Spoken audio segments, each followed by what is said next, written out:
हमारे चैनल को सब्सक्राइब करें और नई अपडेट्स के लिए घंटी के बटन को जरूर दबाएं।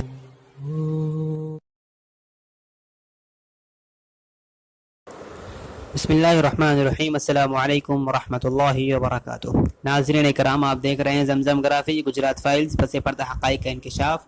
इस किताब का सिलसिला जारी है, आइए शुरू करते हैं। जागृति ने मुझे संकृष्ण ठाकुर की मुफस्सल रिपोर्ट भी दिखाई थी। उससे मेरी मुलाकात अमित शाह के जेल जाने के फ़ौरन बाद हुई थी और तब तक तफसीलात सामने आने लगी थी कि तुलसी प्रजापति, उसे भी फर्जी इनकाउंटर में डाला गया था, के पास पांड्या कत्ल के बारे में अहम मालूमात हैं। अपनी खुफिया तहकीकात की अंजाम दही के महीनों बाद जब मैं दिल्ली लौट कर आई तो अक्टूबर 2011 में मैंने पांड्या के कत्ल के बारे में एक मजमून लिखा और उसमें कुछ अहम सवालात उठाए। सुफियान का बाप चौड़ासमा की तारीफ क्यों करता है, जो उस वक्त अहमदाबाद क्राइम ब्रांच में काम करता था? अगर सुफियान की फैमिली की बात मान ली जाए तो चौड़ासमा ने उसके अहल खाना से वादा क्यों किया था कि उन पर कोई आँच नहीं आने देगा, जबकि सीबीआई, जिसको इब्तिदाई तहकीकात की जिम्मेदारी क्राइम ब्रांच के ज़रिए सौंपी गई थी, का दावा है कि उसके पास नाकाबिल तरदीद सबूत हैं। अगर ऐसा है तो फिर एक मंतिकी सवाल उठता है कि मामले की तहकीकात करने वाली सीबीआई टीम सुफियान का पता लगाने के लिए इस्तिगासा क्यों नहीं भेजवाई?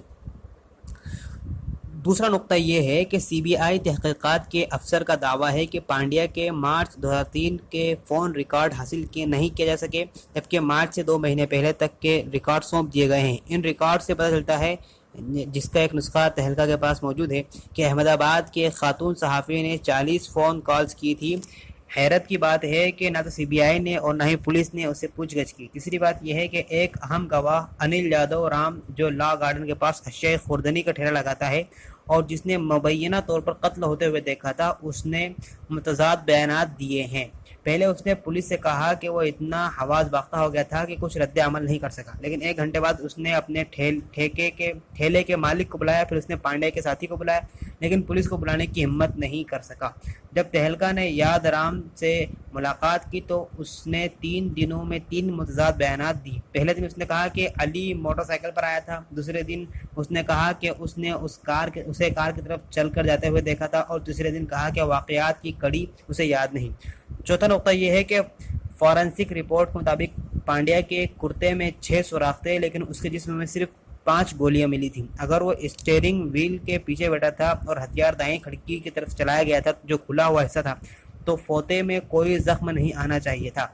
इस्तिगासे ने वजाहत कर दी और जज साहब ने मान लिया कि वो पहलू के बल पैसेंजर वाली सीट पर गिर गया था, लेकिन ऐसा होना नामुमकिन है। पांचवी बात यह है कि पुलिस कंट्रोल रूम के रजिस्टर में दर्ज एफआईआर से बदहवासी और ताखिर का पता चलता है।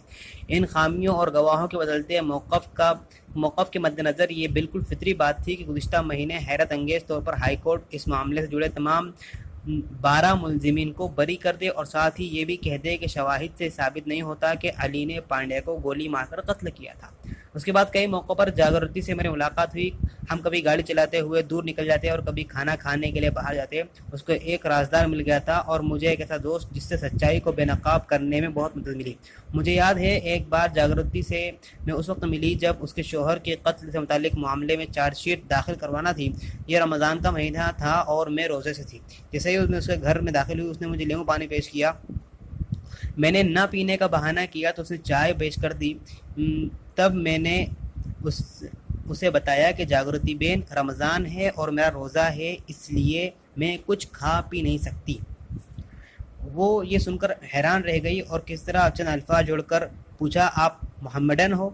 मुझे पता नहीं था। वो ये सोचकर शर्मिंदा हो रही थी कि मेरे सामने कितनी बार उसने मेरी कौम के बारे में नाज़ेब अल्फाज कहे थे। मैंने उसके ढारस बंधाते हुए कहा कि कोई बात नहीं, आपकी जगह अगर मैं होती तो शायद मैं भी ऐसा ही करती। आपके साथ जो हुआ है वो कोई माफ़ नहीं कर सकता।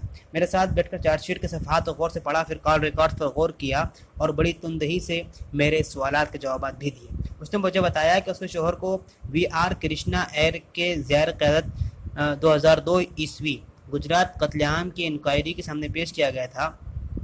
अगरचे इंक्वायरी के सामने पेशी का इंतज़ाम खुफिया तौर पर किया गया था, लेकिन जागृति का मानना है कि मोदी को इस पेशी के बारे में पता लग गया था। जागृति के मुताबिक हरीन के साथ मोदी की वक़ार سے جڑی کئی معاملے تھے، لہذا جاگرتی زور دے کر کہتی ہے کہ اسی وجہ سے مودی نے بی جے پی کی اعلیٰ کمان کی بات نہ مانتے ہوئے اس کے شوہر کو ایلس برج حلقہ انتخاب کے سیٹ چھوڑنے پر مجبور کر دیا تھا۔ اس کا کہنا تھا کہ پانڈیا نریندر مودی کے لیے ایک سیاسی کانٹا بن چکا تھا، کیونکہ ہمیشہ آر ایس ایس کے یہاں اس کی پذیرائی ہوتی تھی اور ہڈین کو سنگھ کی حمایت ہمیشہ حاصل رہتی تھی۔ میں روانگی کے لیے تیار ہونے لگی تو اس نے مجھ سے پوچھا کہ میں احمد آباد میں کہاں ٹھہری ہوں۔ اس دن شام کو تقریباً 6:30 بجے افطار سے 30 منٹ قبل اس نے مجھے بلایا۔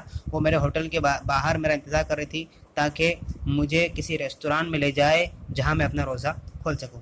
اس دن کے بعد سے جاگرتی میرے تحفظ کا بہت خیال رکھنے لگی۔ وہ کہتی تھی کہ اس ریاست کو جانتی ہے، میرے شوہر کے بارے میں حقیقت و بے نقاب کرنے کی خاطر تم اتنی سخت محنت کر رہی ہو تو یہ میری ذمہ داری ہے کہ میں تمہاری حفاظت کروں، خاص طور پر جب تمہارے ساتھ ایک مسلم نام جڑا ہوا